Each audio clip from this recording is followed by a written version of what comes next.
സ്ത്രീകൾ ഒരുപാട് ബുദ്ധിമുട്ടുകൾ അനുഭവിക്കുന്ന ഒരു കാലഘട്ടമാണ് മെൻസ്ട്രൽ പീരീഡ് അല്ലേ? അതെല്ലാവർക്കും അറിയാം. ഈ സമയത്ത് ശാരീരികപരമായിട്ടും മാനസികപരമായിട്ടും ഒരുപാട് സ്ത്രീകൾ സഫർ ചെയ്യാറുണ്ട്.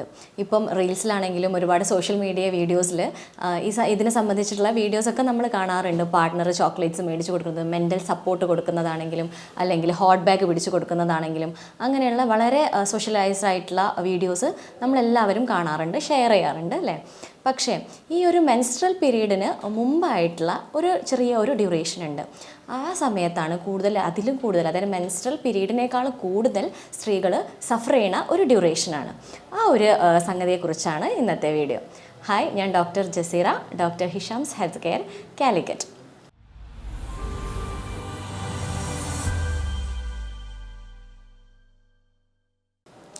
ഓവുലേഷൻ സംഭവിക്കുന്നത് ഒരു മെൻസ്ട്രൽ സൈക്കിളിൽ ഒരു സ്ത്രീക്ക് ഓവുലേഷൻ സംഭവിക്കുന്നത് മെൻസസിൻ്റെ 2 ആഴ്ച മുമ്പാണ്.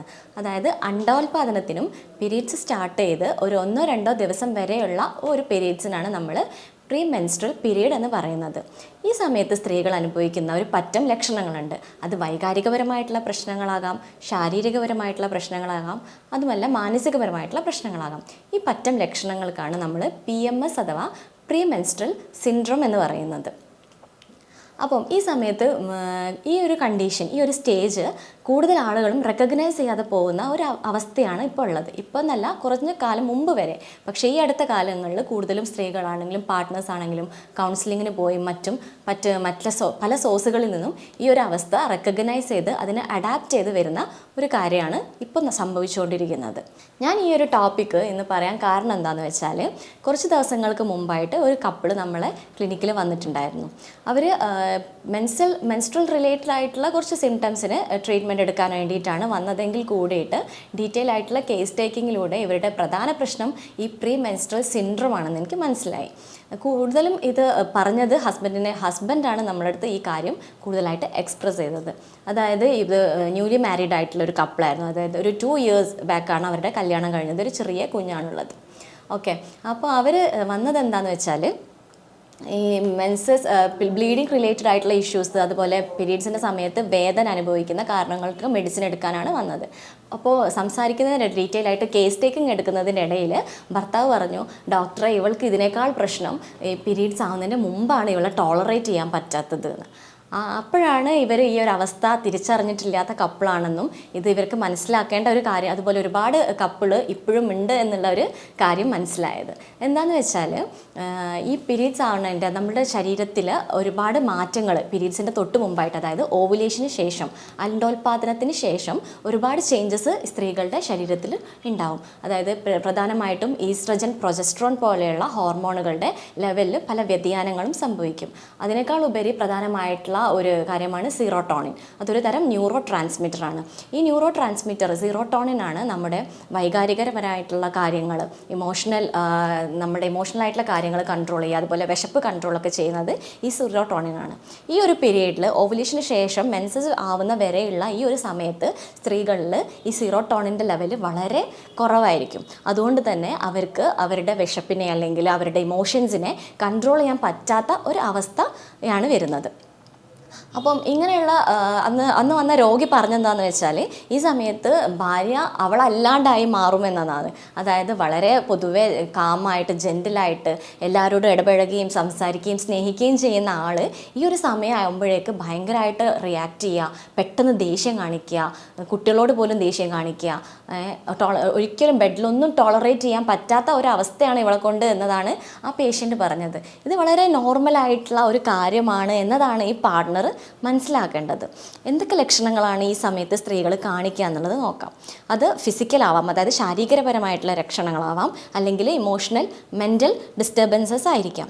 പ്രധാനമായിട്ടും വയറുവേദന ഉണ്ടാവും. പീരീഡ്സിൻ്റെ സമയത്ത് ഉള്ളതുപോലെ തന്നെയുള്ള അടിവയറ്റിൽ വേദന, നീർക്കെട്ട്, അടിവയറ് മൊത്തത്തിൽ നീര് വെച്ച പോലെയുള്ള ഒരവസ്ഥ തോന്നാം. അതുപോലെ ശരീരം ഒന്നായിട്ട് ഭാരം കൂടിയ പോലെ ഭയങ്കര വെയിറ്റിനോട് കൺസേൺ ആയിട്ടിരിക്കുന്നത് കാണാം ഈ സമയത്ത് സ്ത്രീകൾ.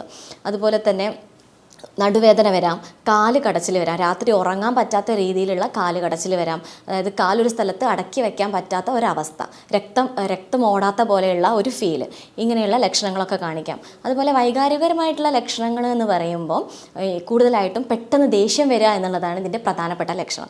അതായത് ചെറിയ ചെറിയ കാര്യങ്ങൾക്ക് പോലും ദേഷ്യം കാണിക്കുക. കുട്ടികളൊന്ന് കരയുമ്പോഴേക്ക്, അല്ലെങ്കിൽ ഭർത്താവ് എന്തെങ്കിലും ഒരു ചെറിയ കാര്യം മിസ്റ്റേക്ക് ചൂണ്ടിക്കാണിക്കുമ്പോഴേക്ക്, നീ എന്തേ ഇത് ചെയ്യാതിരുന്നത്, അങ്ങനെ എന്തെങ്കിലും ഒരു ചെറിയൊരു കാര്യം ചോദിക്കുമ്പോഴേക്ക് അതിനെ ഓവറായിട്ട് റിയാക്ട് ചെയ്ത് ഒരു വർഷം മുമ്പ് മുതലുള്ള കാര്യങ്ങൾ എടുത്തിട്ട് സംസാരിച്ച് അങ്ങനെ ഭർത്താവിനെയും കുട്ടികളെയും അതുപോലെ വീട്ടിൽ മറ്റ് പലരെയും അസ്വസ്ഥരാക്കുന്ന ഒരു അവസ്ഥയിലേക്ക് ഈ സ്ത്രീകൾ വരാറുണ്ട്. എന്തിനാണെന്നറിയാതെ ഇരുന്ന് കരയുക, ഒറ്റയ്ക്ക് ഇരുന്ന് കരയുക, അതുപോലെ പാട്ട് കേട്ട് കരയുക, ഇതുപോലെയുള്ള ലക്ഷണങ്ങളൊക്കെ സ്ത്രീകൾ കാണിക്കാറുണ്ട്. ഈ സമയത്ത് പാർട്ട്നേഴ്സ് തമാശക്കാണെങ്കിലും ചോദിക്കും, നിനക്ക് വട്ടാണ്, നിനക്ക് പ്രാന്താണ് എന്നുള്ള നിലക്ക് ഭർത്താക്കന്മാർ ചോദിക്കുന്ന അവസ്ഥകൾ ഉണ്ടാവാറുണ്ട്. പക്ഷേ യഥാർത്ഥത്തിൽ ആ സമയത്ത് ആ സ്ത്രീ അനുഭവിക്കുന്ന ആ ഒരു ബുദ്ധിമുട്ട് മനസ്സിലാക്കി നമ്മൾ ആ പാർട്ട്ണർ അവരുടെ കൂടെ നിൽക്കുകയാണെങ്കിൽ ഈ ഒരു അവസ്ഥ കുറേ തരത്തിൽ നമുക്ക് മാനേജ് ചെയ്യാൻ വേണ്ടി സാധിക്കും. ചില സ്ത്രീകൾക്ക് ഈ സമയത്ത് ഡിപ്രസീവ് ആയിട്ടുള്ള ഒരു കണ്ടീഷൻ ഉണ്ടാകും. അതായത് ഒരു വിഷാദ രോഗിയെ പോലെ അവർ പെരുമാറും. ഒറ്റയ്ക്ക് ഇരിക്കുക, ആളുകളുമായിട്ട് ഇടപഴകാനുള്ള ബുദ്ധിമുട്ട്, ജോലിക്ക് പോകാനുള്ള ബുദ്ധിമുട്ട്, വീട്ടിൽ ഗസ്റ്റ് വരുമ്പോൾ അവരെ ഫേസ് ചെയ്യാനുള്ള ബുദ്ധിമുട്ട്, അതുപോലെ ഓവറായിട്ടുള്ള അമിതമായിട്ടുള്ള ഉത്കണ്ഠ സ്ത്രീകളിൽ പ്രകടമാവാറുണ്ട്.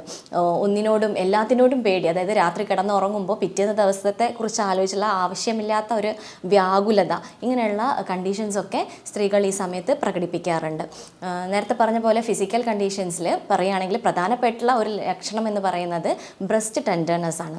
കൂടുതലും പ്രഗ്നൻസി സ്റ്റേജിൽ സ്ത്രീകളിൽ ബ്രസ്റ്റിന് വേദനയും കല്ലിപ്പൊക്കെ അനുഭവപ്പെടാറുണ്ട്. അതുപോലെ സിമിലർ ആയിട്ടുള്ള ഒരു സിംറ്റം ഈ സമയത്തും സ്ത്രീകൾ കാണിക്കും. ബ്രസ്റ്റ് തൊടാൻ പറ്റാത്ത, വെയിറ്റ് ഫീൽ ചെയ്യുന്ന പോലെയുള്ള ഒരവസ്ഥ. ഇതൊക്കെ കാരണം കൊണ്ട് തന്നെ സ്ത്രീകൾക്ക് ഈ സമയത്ത് ലൈംഗികപരമായിട്ടുള്ള താല്പര്യക്കുറവ് വളരെയധികം ഉണ്ടാവും. കാരണം ഈ ഓവുലേഷൻ മുതൽ മെൻസ്ട്രേഷൻ വരെയുള്ള ഈ ഒരു 2 ആഴ്ച കാലം പാർട്ട്ണർ നിർബന്ധമായിട്ടും സ്ത്രീയുടെ ഈ ഒരു അവസ്ഥ മനസ്സിലാക്കി അതിനനുസരിച്ച് പ്രവർത്തിക്കേണ്ടതാണ്. അങ്ങനെ നമ്മൾ ചെയ്യുകയാണെങ്കിൽ ഒരു പരിധിവരെ ഈ മൂഡ് സ്വിങ്സിനും വിഷാദത്തിനും ഈ കരയുന്ന അവസ്ഥക്കും ദേഷ്യപ്പെടുന്നതിനൊക്കെ ഒരു പരിധിവരെ ഈ അവസ്ഥ നമുക്ക് കൺട്രോൾ ചെയ്യാൻ സാധിക്കും.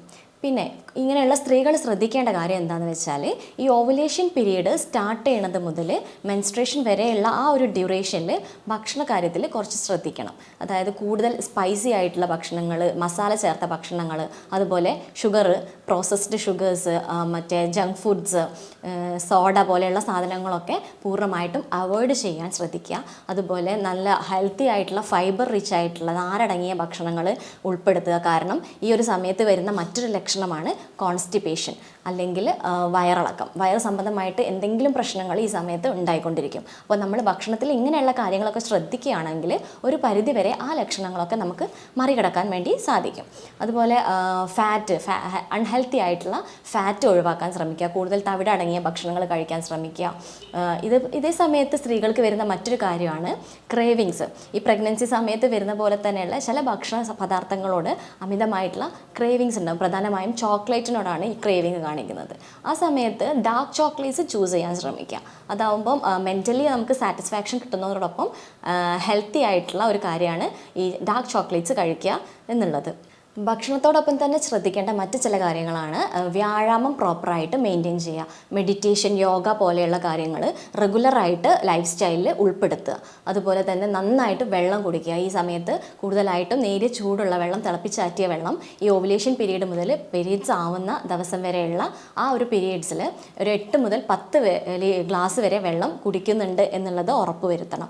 അതുപോലെ കൂടുതലും വർക്കായിട്ടുള്ള, അതായത് കൂടുതൽ ഈ കാര്യങ്ങൾ ഓവർകം ചെയ്ത് വരുന്ന ഒരു കാര്യമാണ് ഈ സമയത്ത് സ്ത്രീകളെ കൂടുതലും എൻ്റർടൈൻ ചെയ്യിപ്പിക്കുക. അതായത് അവരെ എൻഗേജ് ചെയ്യിപ്പിക്കുക എന്നുള്ളത്. അവർക്ക് താല്പര്യമുള്ള, ഇപ്പോൾ ജോലിയാണെങ്കിലും വീട്ടിലെ കാര്യങ്ങളാണെങ്കിലും അല്ലെങ്കിൽ അവരുടെ എന്തെങ്കിലും ഹോബീസ് ആണെങ്കിലും അതിൽ കൂടുതൽ അവരെ എൻഗേജ് ചെയ്യിപ്പിക്കാൻ വേണ്ടി ശ്രമിക്കുക. ആ ഒരു കാര്യം ചെയ്യുന്നതോട് കൂടിയിട്ട് ഇങ്ങനെ മെൻ്റലി ട്രോമ അനുഭവിക്കുന്ന സ്ത്രീകൾ അല്ലെങ്കിൽ സ്ട്രെസ് അനുഭവിക്കുന്ന സ്ത്രീകൾ ഒരു പരിധിവരെ ഈ ലക്ഷണങ്ങൾ മറികടന്നതായിട്ട് നമ്മൾ കണ്ടിട്ടുണ്ട്. ഈ ലക്ഷണങ്ങളൊന്നും തന്നെ നമ്മൾ പാർട്ട്നേഴ്സിൻ്റെ ഇടയിൽ ഒരിക്കലും നെഗ്ലക്റ്റ് ചെയ്യാൻ പറ്റാത്തൊരു കാര്യമാണ്. കാരണം ആ സ്ത്രീകൾ അവരനുഭവിക്കുന്ന ബുദ്ധിമുട്ടുകൾക്ക് പുറമെ തൻ്റെ ചുറ്റിലും ജീവിക്കുന്ന ആളുകളെ കൂടി കഷ്ടപ്പാടിലാക്കുന്ന ഒരവസ്ഥയാണ് ഈ പ്രീ മെൻസ്ട്രൽ സിൻഡ്രോം എന്ന് പറയുന്നത്. ഈ സമയത്ത് യൂഷ്വലി ഭർത്താക്കന്മാർക്ക് സ്ത്രീകളോട് അടുക്കാൻ തന്നെ പേടിയായിരിക്കും. കാരണം എങ്ങനെയാണ് അവർ റിയാക്ട് ചെയ്യുക എന്നുള്ളത് പറയാൻ പറ്റില്ല. അപ്പോൾ ഈ ഒരു സമയത്ത് നെഗ്ലക്റ്റ് ചെയ്യാതെ ഇതിനെന്താണോ ചെയ്യാൻ പറ്റുക എന്നുള്ളത് സ്വയം കണ്ടെത്തി മാനേജ് ചെയ്യേണ്ടത് വളരെ അത്യാവശ്യമായിട്ടുള്ള ഒരു കാര്യമാണ്. കൂടുതലും ഈ പ്രീ മെൻസ്ട്രൽ സിൻഡ്രോം ആർത്തവ വിരാമത്തോടടുക്കുന്നതോടെ ഇത് ലക്ഷണങ്ങൾ വർദ്ധിക്കുന്നതായിട്ട് കണ്ടുവരുന്നുണ്ട്. അപ്പോൾ ഈ ഒരു ലക്ഷണങ്ങൾ നിങ്ങൾക്കോ അല്ലെങ്കിൽ നിങ്ങളുടെ കുടുംബത്തിലോ സുഹൃത്ത് വലയത്തിലോ ആർക്കെങ്കിലും ഉണ്ടെങ്കിൽ ഇത് തീർച്ചയായിട്ടും ഇത് ഷെയർ ചെയ്തിട്ട് ഈ കാര്യങ്ങളൊക്കെ മനസ്സിലാക്കാൻ വേണ്ടി അവരെ ഹെൽപ്പ് ചെയ്യാം. ഇതിനെക്കുറിച്ച് എന്തെങ്കിലും സംശയം ഉണ്ടെങ്കിൽ നിങ്ങൾക്ക് താഴെ കൊടുത്ത നമ്പറിൽ കോൺടാക്റ്റ് ചെയ്യാവുന്നതാണ്. അപ്പോൾ അടുത്ത ഒരു നല്ല ടോപ്പിക്കുമായിട്ട് വീണ്ടും കാണാം. താങ്ക്സ്.